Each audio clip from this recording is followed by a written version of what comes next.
It is innate that does the healing. But innate should never, never, never be relegated only to a healing power only, when in fact innate is the great connector. For it is innate that is responsible for connecting all matter, and therefore responsible for your entire expression and persistence in life. Do you understand the difference? So therefore, I get a lot of questions, guys. People say to me, somebody drinks a Coke. Why is it that some people can drink a Coke and they not only don't get ill, but they actually thrive upon it? Well, you tell me. What connects the matter? Innate. People want to know, why is it that two people can follow two different diet plans and still get great results? Is it their genetics? Or maybe, someone might say, maybe it's epigenetics. Maybe it's something turning on the genes. You know, in chiropractic, I'm not so sure I care what turns on the genes. I'm concerned with the expression of the genes. And that alone is innate. And two patients get two very different adjustments. And they both end up with healthier spines. And two mortal chiropractors want to compare their techniques. I got news for y'all. It's not your external healing force that does the healing. It's the internal, innate force that does the healing.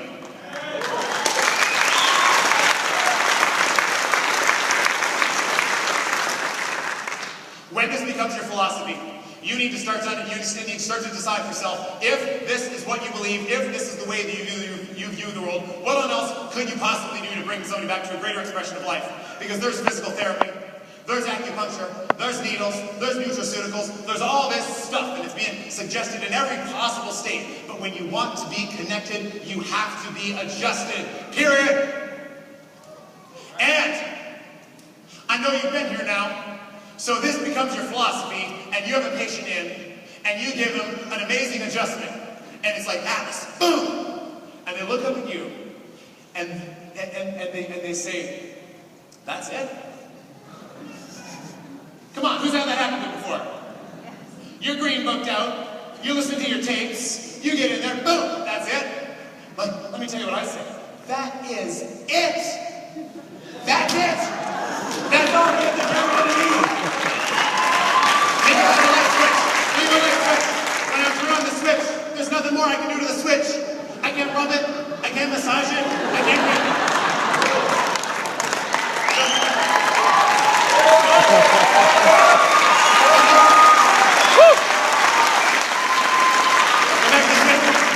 The more I try to do to the switch, you might just shut the damn thing off. All you can do is let it be and let the healing flow. Because Clarence Gonstead said, find it, fix it, and leave it alone. But be prepared. Because we never said this is about making people feel good. In fact, sometimes when life is turned on, sometimes it's just that people actually feel for the very first time in their life. And sometimes that's not so pretty. So what are you going to do? What are you going to do? You're going to now, someone feels funky because life is turned on, and you say, well, I think you're doing some retracing. Or you say, what did you do? What did you do after your adjustment? Did you lie on your back or did you lie on your side? Did you lie on your right side or did you lie on your left side? Oh, I know. Maybe the muscles are getting used. Maybe the muscles are getting used to the new position. Because you wouldn't want to just tell somebody that they had the power turned on. You wouldn't want to do that. You see, the character of innate forces is such that they will never do harm to the body. You should always, always trust an innate to work for your greater good and teach your patients to do the same. Do you understand? It's so vital that the patients also understand it. You see, if a person comes in and they're leaned over 30 degrees because they got a blown disc, and you work on this person and you adjust this person and they're still leaning over 30 degrees, maybe innate keeps them 30 degrees bent over because that's the only position so the disc can heal in the first place. Because innate decides. Innate decides. What do you want? A patient who's straight up and down? Or do you want a patient and a community that is connected with the source? And therein lies your 5 essentials, folks. Because I can assure you of this. What you do is help people live with less interference, not more. If we go back to our same forefathers, D.D. said that there were 3 forms of interference. There was chemical. There was emotional. And yes, there was physical. And BJ said that there were 3 things that a cell needs. It needs nutrients, it needs oxygen, and it needs nerve supply. So know this, when you teach the 5 essentials, when you deliver the 5 essentials, you are not sharing the neatest, trendiest, cutest little piece of news article that showed up on Natural News. You are sharing the laws of the universe responsible for manifestation of life alone. That's what you're sharing when you teach the 5 essentials. And therefore, I know this though, in other forms of healthcare, the medics would love to tell you this, that what you do is actually some level of functional or complementary medicine. Who's heard that before? They got it wrong. They are an adjunct to us. Right. Is there a need for complementary medicine? You're damn right. And they're it. Because you represent true healthcare, not them. And I know what others in the profession will say. What others in the profession will say is this. I know that there are others in the profession who suggest that if I even go so far to ask someone how they feel, because I care about you, if I ask you how you feel, if it has nothing to do with whether or not you need an adjustment or whether you're healing, but just for so much that I could ask you how I feel, that would somehow mean that I'm not principled. Raise your hand if you've heard that. Asking a person how they feel makes them not principled. Let me tell you something. I know that the people in this room care about the communities that they serve.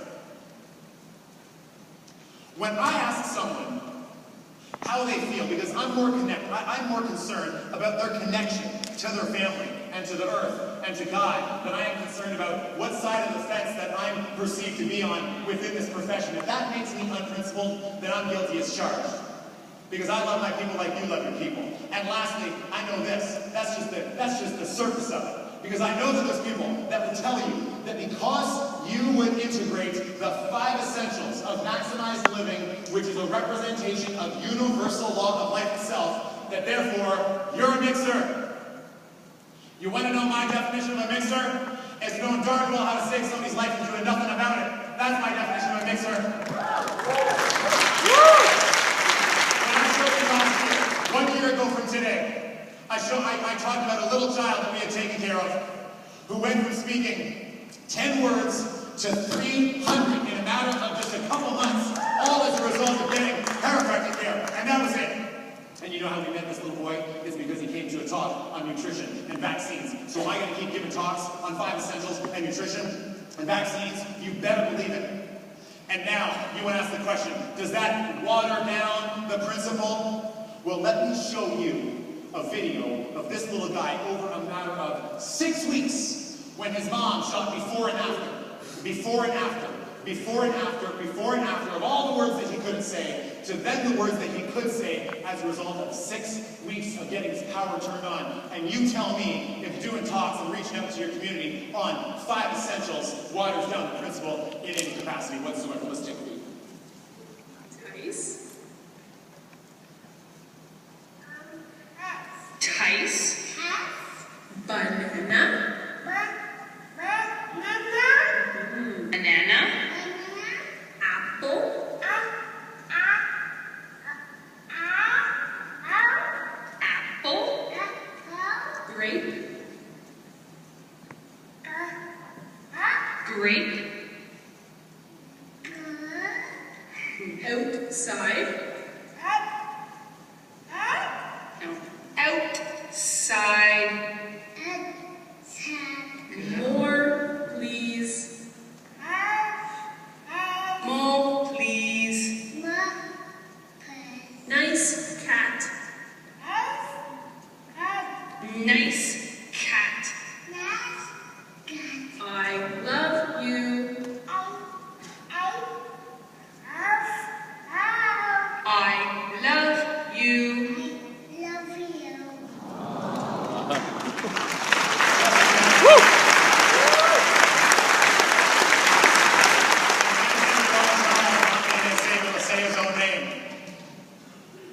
Imagine your own little boy not being able to say that he loves you.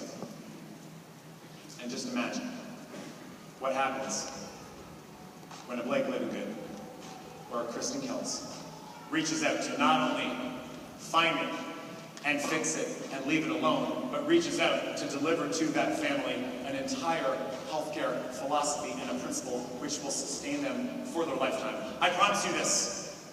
To them, there can be no greater gift. And to you, there is no greater reward. But you have free will. It's your turn to decide.